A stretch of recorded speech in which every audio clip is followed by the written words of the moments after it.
আসসালামু আলাইকুম। সূরাতুস সাজদাতে আল্লাহ তাআলা বলেছেন, এটা অবতীর্ণ পরম করুণাময় দয়ালুর পক্ষ থেকে। আল্লাহ তাআলা আমাদেরকে আরও জানিয়েছেন এর অপর আয়াতে, দেখুন এটা কিতাব এর আয়াতসমূহ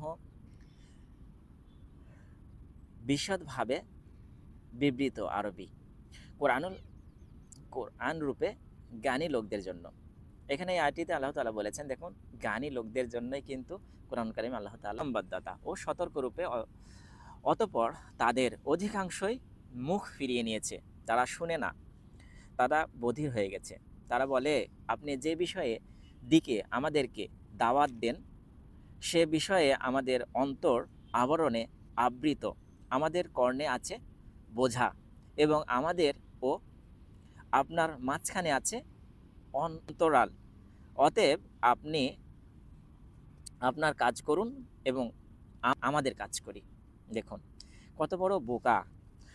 আমিও তোমাদের মতোই মানুষ। আল্লাহ তাআলা এখানে একটি বিষয়, শিক্ষণীয় বিষয় রয়েছেন। দেখুন শিক্ষণীয় বিষয় এটাই, অনেকেই বলে যে আল্লাহ তাআলা কোরআনুল কারিমে এই আয়াতটি নাজিল করেছেন এই কারণেই, যখন মুশরিকরা বা অন্য মানুষরা বলে যে আল্লাহ রসুল সাল্লাল্লাহু আলাইহি সাল্লাম নূরের তৈরি।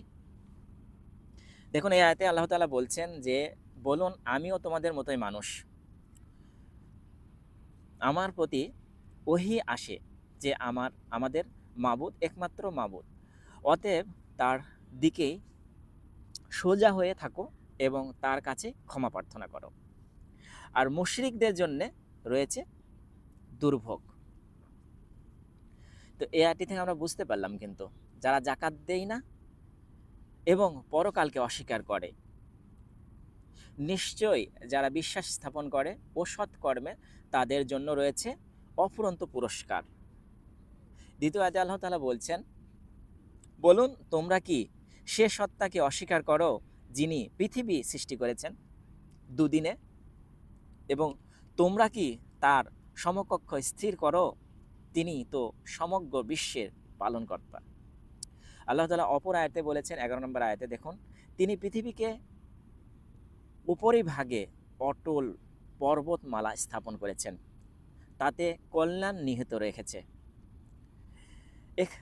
4 দিনের মধ্যে তাতে তার খাদ্যের ব্যবস্থা করেছেন, পূর্ণ হলো জিজ্ঞাসুদের জন্য। অতঃপর তিনি আকাশের দিকে মনোযোগ দিলেন যা ছিল, অতঃপর তিনি তাকে পৃথিবীকে বললেন, আমরা উভয় ইচ্ছায় অথবা অনিচ্ছায়, তারা বলল আমরা স্বেচ্ছায় আসলাম।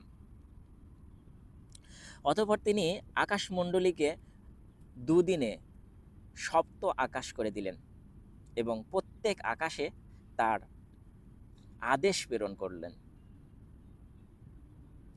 আমি নিকটবর্তী আকাশকে প্রদীপমালা দ্বারা সুশোভিত করলাম, সংরক্ষিত করেছি। এটা পরাক্রমশালী সর্বজ্ঞ আল্লাহর ব্যবস্থাপনা এটি। অতঃপর যদি তারা মুখ ফিরিয়ে নেয়, তবে বলুন আমি তোমাদেরকে সতর্ক করলাম এক কঠোর আযাব সম্পর্কে। আদ ও সামুদদের আযাবের মতো। আমরা জানি আদ এবং সামুদ জাতিকে আল্লাহ তাআলা আযাব দিয়েছিলেন।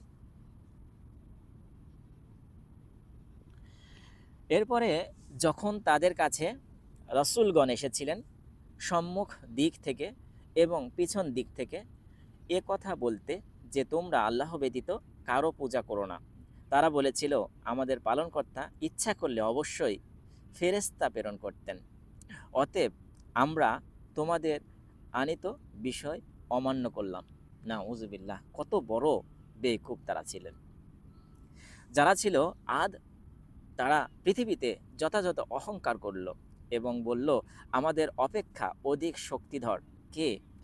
তারা কি লক্ষ্য করেনি যে আল্লাহ তাদেরকে সৃষ্টি করেছে, তিনি তাদের অপেক্ষা অধিক শক্তিধর। বস্তু তারা আমার নির্দেশনাবলী অস্বীকার করত।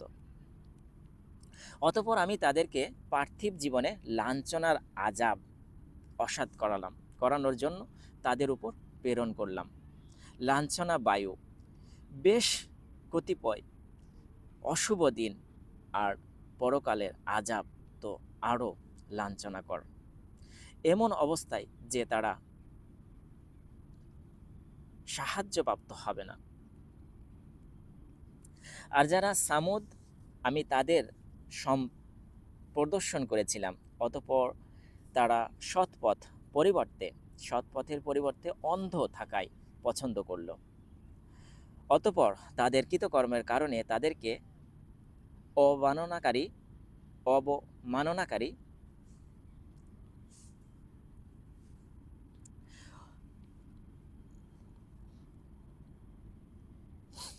অতঃপর অবমাননাকারীদের জন্য, আর যারা সামুদ, আমি তাদের প্রদর্শন করেছিলাম। যদি আল্লাহ শত্রুদেরকে অগ্নিকুণ্ডের দিক ঠেলে নেওয়া হবে এবং ওদের বিনষ্ট করা হবে বিভিন্ন দলে। তারা যখন জাহান্নামে কাছে পৌঁছাবে তখন তাদের কান, চক্ষু ও ত্বক তাদের কর্ম সম্পর্কে সাক্ষ্য দিবে। তারা তাদের ত্বককে বলবে, তোমরা আমাদের বিপক্ষে সাক্ষ্য দিলে কেন?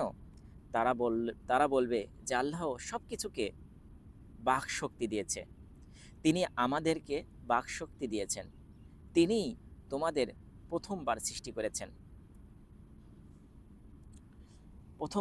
সৃষ্টি করেছেন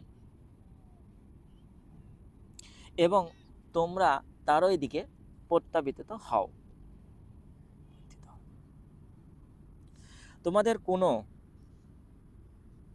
কান, তোমাদের চক্ষু এবং তোমাদের ত্বক তোমাদের বিপক্ষে সাক্ষ্য দিবে না ধারণা বর্ষবর্তী হয়ে তোমরা তাদের কাছে কিছু গোপন করতে না, তবে তোমাদের ধারণা ছিল যে তোমরা যা করো অনেক কিছুই আল্লাহ জানেন না।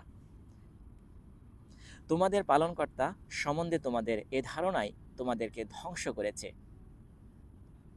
ফলে তোমরা ক্ষতিগ্রস্তদের অন্তর্ভুক্ত হয়েছে।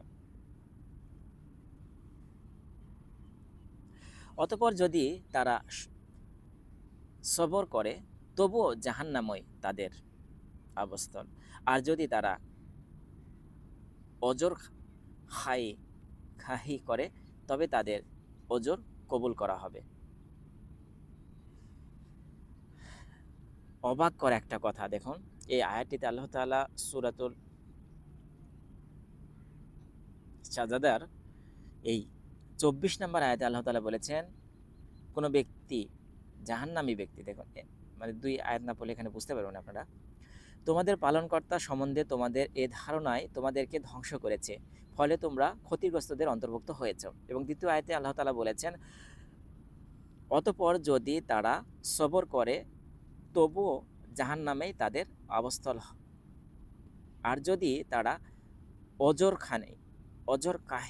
খাহি করে তবে তাদের ওজর কবুল করা হবে। সুবহানাল্লাহ। জাহান্নামী ব্যক্তিও আল্লাহ তাআলার কাছে যদি ওজর করে, আল্লাহ তাআলা তারও ওজর কিন্তু কবুল করবেন। সুবহানাল্লাহ নাম বলে যাবেন না। আমি তাদের পিছনে সঙ্গী লাগিয়ে দিয়েছিলাম, অতঃপর সঙ্গীরা তাদের আগ্রহ পশ্চাতের আমল তাদের দৃষ্টিতে শোভনীয় করে দিয়েছিল। তাদের ব্যাপারও শাস্তির আদেশ বাস্তবায়িত হলো, যা বাস্তবায়িত হয়েছিল তাদের পূর্ববর্তী জিন ও মানুষের ব্যাপারে। নিশ্চয়ই তারা ক্ষতিগ্রস্ত।